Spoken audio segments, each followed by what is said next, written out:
Hello guys, Alicia nyo. Nagbabalik ulit para sa ating panibagong video. So talaga nga namang kaabang-abang at nakaka-excite po itong panibagong ganap na kung saan itong si former Senator and Attorney Leila de Lima at ito nga din pong si Chel Jokno ay magiging bahagi po ng paglilitis sa impeachment ni Vice President Sara Duterte. At alam nyo kung ano yung nakakataba dito ng puso? Si House Speaker Martin Romualdez pa mismo ang kumontak, ang tumawag at ibinigay yung pwesto, yung posisyon.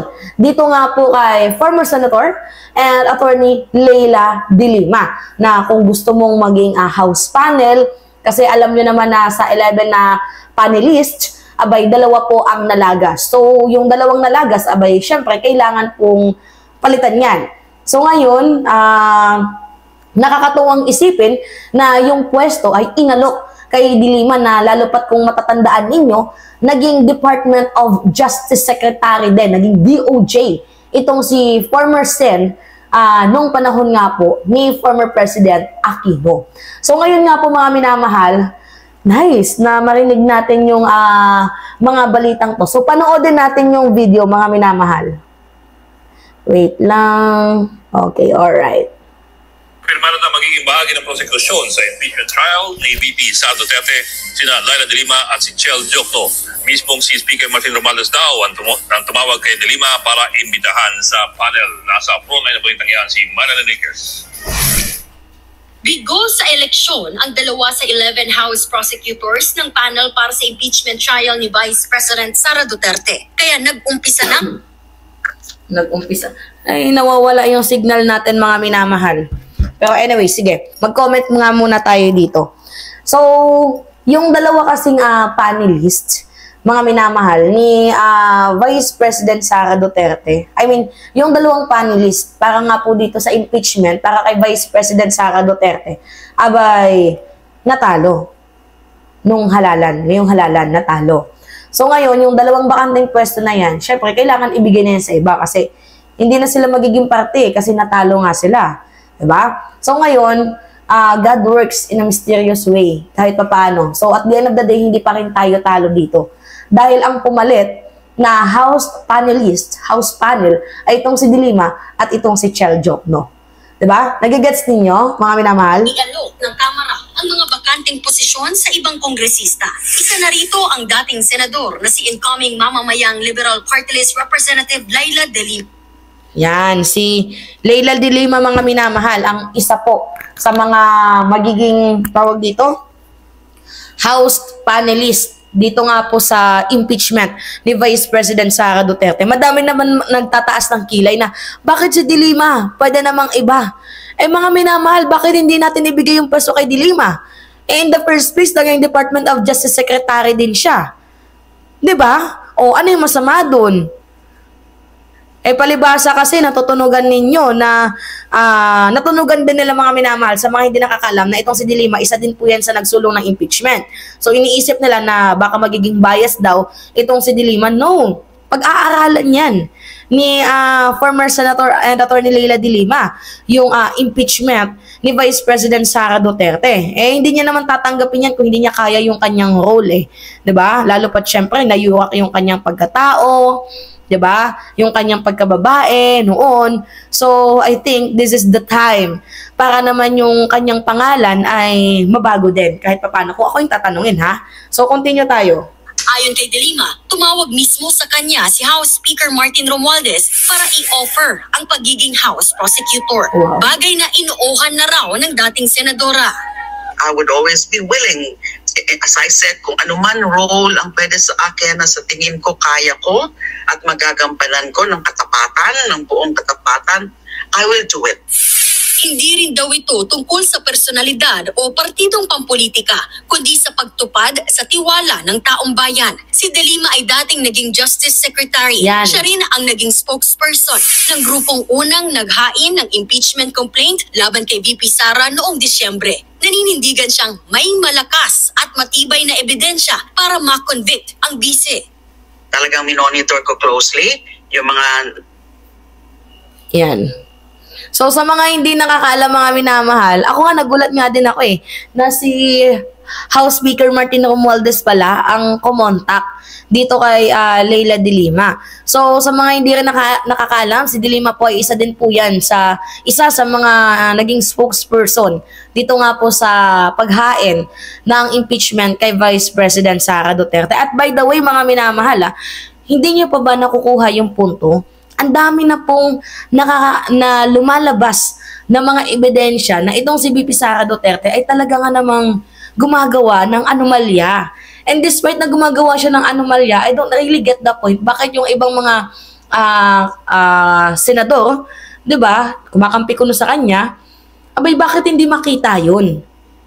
Di ba, nagigets ninyo mga minamahal? Alright, continue tayo. Hearing sa Quadcom, lalo na yung sa usapin ng confidential and intelligence funds, lalo na also doon sa usapin yung kanyang lantaran na pag-threaten sa buhay ng ating presidente, sa buhay ng ating pangulo, sa buhay ng ating first lady. So anyway, wag na nating ituloy yan mga minamahal. So yung punto natin dito na itong si de Lima ay kaabang-abang. At itong si Attorney Chel Jokno, kaabang-abang din. Dahil sila po ay isa. Diba? Sila pong dalawa ay magiging bahagi ng impeachment trial ni Vice President Sara Duterte. So ngayon, pangalawa natin pag-uusapan mga minamahal, patungkol din po sa korupsyon ni VP Sara Duterte na kung saan nayurak yung edukasyon, yung sektor ng edukasyon sa bansang Pilipinas. Kaya tingnan ninyo, ang dami mga estudyante, 'di ba, ang nabibehind na, at mga teacher din na instead na magturo, nabibehind din. 'Di ba? Gawa nga po ng ang daming mga pinapagawa ni VP Sara Duterte nung siya ay na-elect, nung siya ay naupo bilang Department of Education Secretary. So, katulad na lamang nitong balitang to, natatandaan ninyo mga minamahal? Yan Philippines still lags behind world in math, reading, and science sa PISA 2022. Ito nga yung pinaka-worst. Worst among the worst. Kasi, di ba, sino yung mga teacher dito? May mga nag-comment, teacher daw sila. Alam nyo, when you are a teacher, syempre dapat ang focus mo, matuto yung mga estudyante mo. So, how come na matututo yung mga estudyante mo kung ikaw mismo hindi ka nakakapagturo ng maayos? At madaming pagkakataon na kahit bagsak ang estudyante, pilit na lamang pong ipinapasa ng mga guro kasi ayaw na nilang maging sakit ng ulo pagdating ulit ng pasukan. Kung sa kanin, dito na naman sa akin yan, ayoko na naman sakit ng ulo, kaya pinapasa na lang nila. Tapos madaming mga magulang ngayon na reklamador. Diba? Instead na yung mga teacher sana pagdating ng bahay nagsusulat na lang, 'di ba? Ng checking papers para mga ganun. Ang ginagawa, laptop pa, 'di ba? Instead na nagpapahinga na lang sana, nagla-laptop pa, gumagawa pa ng report, tapos kakarampot pa yung sweldo. 'Di ba hindi ba naaawa si Vice President Sara Duterte sa kalagayan ng ating estudyante at sa kalagayan ng ating mga guro? Ang dami kong nakikitang pagkakamali sa Department of Education. Like, kulang-kulang yung classroom, sobrang init sa classroom, nagsisiksika ng mga teachers, both students, di ba? Minsan pa nga, sa isang classroom, 2 guro ang nagtuturo. Sobrang hirap at sobrang sakit tingnan dahil hindi nakakapag-focus ang mga estudyante. Hindi ba yung nakikita ni VP Sara Duterte kung saan yung pera na dapat sana napupunta, 'di ba, sa pagpapagawa ng classroom ay napupunta sa bulsa niya, di umano? Hindi ba nakikita ni VP Sara Duterte yung sakripisyo ng ating mga kaguruan? Yung paghihirap ng ating mga estudyante? Alam niyo kung ano yung napapansin ko, ayaw nilang tumalino yung mga butante. Kasi kapag tumalino yung mga estudyante, magiging matalinong butante yan na pwedeng pumuksa sa kanila. Diba? Tingnan nyo nga ngayon, yung nagdala dito kay Bam Aquino is yung free college law. Dito naman kay Kiko Pangilinan yung agriculture. Gets ninyo? So, natatakot itong si VP Sara Duterte na maging educated itong mga estudyante. Kasi pag naging educated mga minamahal, itong mga estudyante, expect na natin na magiging worst yung politika nila. Dahil yung mga butanteng estudyante, yun yung bubuwag sa dinastiya, sa korupsyon, dahil nasa kanila yung kapangyarihan. Lalo pa tingnan natin, baka ngayong 2028, hindi natin sure si Leni tumakbo at manalo.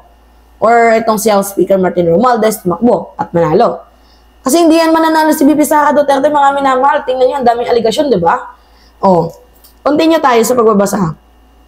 Students in the Philippines remain among the world's weakest in math, reading and science. New findings by the Program for International Student Assessment or PISA showed with recent test scores showing no significant improvement from the country's performance in 2018. Nakakaiyak, diba? Na hindi napagtuunan ng department ni VP Sara Duterte nung siya ay secretary ang Department of Education, pero sa damakmak na pera ang hinihingi for Intel, pero hindi naman sa Intel napupunta. Confidential, na hindi naman confidential yung napupuntahan ng pera. So despite the Education Department's firestorm of reforms and preparation following a dismal showing PISA 2018, just less than a quarter of Filipino students who took the test in 2022 reached the minimum level of proficiency in all three subjects of math, reading, and science according to PISA results released on Tuesday. So, sabi pa dito, similar to 2018, the latest PISA scores show the Philippines performed worse than the global average in all categories, with its placement in country ranking moving up its just few spots above countries that drop ranks due to the pandemic impact on student learning. Wala tayong magagawa, mga minamahal, binigyan ng pondo, kinurakot diba? So, kung effective sana na Department of Education Secretary itong si Sara Duterte, wala sana tayong isyong naririnig katulad ng pinaflag sila ng COA, mga ghost students, wala sanang ganun. Hindi naman napagtutuunan ng pansin ng DepEd Diba? Yung pera lang ng DepEd yung napapagtuunan ng pansin, which is nakakalungkot isipin. So, kaya mga minamahal, include din yan sa impeachment ni VP Sara Duterte na pinag-aaralan ng ating mga senador and also ng ating mga panelists. So, well, let's see. Tingnan natin mga minamahal. So, alright, it's me again, Alicia ninyo. Nagbabalik ulit sa ating panibagong video.